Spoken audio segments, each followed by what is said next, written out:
Willa Cather in Washington Square. One of the most prominent women writers of Greenwich Village, Willa Cather spent years of her life in New York City. Known for her romantic style focusing on the hardships of the American West, she isn't typically thought of as a New Yorker. Born in countrified Virginia in 1873, she found a refreshing change in some of the city's most coveted real estate, Washington Square. But New York wasn't her first stop. She'd already experienced life in small America and other large cities before settling here. When she was young, she moved with her family from Virginia to Nebraska, hoping to escape what some might have seen as oppressive conservatism, remaining there to study. In the 1890s, she returned to the East Coast, spending 10 years in Pittsburgh as an editor and teacher before coming to New York at 32. A boarding house at 60 Washington Square South became her home for the next few years, possibly inspiring her story, Coming Aphrodite, the only set in Greenwich. It follows two young artists and a Boston Bull Terrier named Caesar III over a brief period as they struggle with their careers and society. She captures an idle afternoon moment near the park beautifully in this passage. After lunch, Hedger strolled about the square for the dog's health and watched the stages pull out. That was almost the very last summer of the old horse stages on Fifth Avenue. The fountain had but lately begun operations for the season and was throwing up a mist of rainbow water, which now and then blew south. The city's character finds its way into several stories, like My Mortal Enemy, but doesn't usually feature prominently. Described as youngish, buoyant, not tall, rather square, by a fellow writer, she was one in a league of artists who were attracted to the neighborhood by the desire to amend some of the same struggles her characters faced.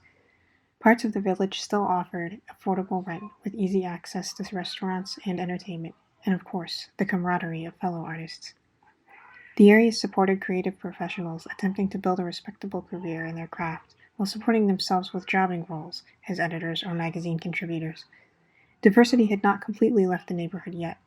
It was home to others seeking refuge of a different kind, lodging communities of working-class immigrants from Italy and other European countries. Her sympathy for them would become evident while she was editor at McClure's magazine. After a dispute between one of the magazine's founders and senior staff, she was offered the job she would remain at for the next 6 or 7 years. She found herself quickly promoted to managing editor. Under her editorship, an expose piece ran drawing attention to the plight of an Italian family living on McDougal Street, authored by Elizabeth Shepley Sargent and entitled Toilers of the Tenements. April Twilights, a collection of poetry divulging her love of nature, was published in 1903. A few years later, in 1905, The Troll Garden, a collection of short stories, some of which appeared in McClure's, was published. Strongly influenced by village writers like Henry James, she would include essays about Stephen Crane, Mark Twain, William Dean Howells, and Edgar Allan Poe in a book called A Collection of Stories, Reviews, and Essays, published in 1908, mostly written before she arrived in Greenwich. They take the form of praise and criticism alike. She said of Poe, "In a careless reading, one cannot realize the wonderful literary art, the cunning devices, the masterly effects that those entrancing tales conceal. They are simple and direct enough to delight us when we are children, subtle and artistic enough to be our marvel when we are old." Her first novel, Alexander's Bridge, ran as a serial in McClure's before being printed as a novel in 1912. Over the years, her permanent residence wouldn't stray far from Greenwich, residing at 82 Washington Place, 5 Bank Street, and 35 Fifth Avenue, until finally heading uptown to Park Avenue later in life.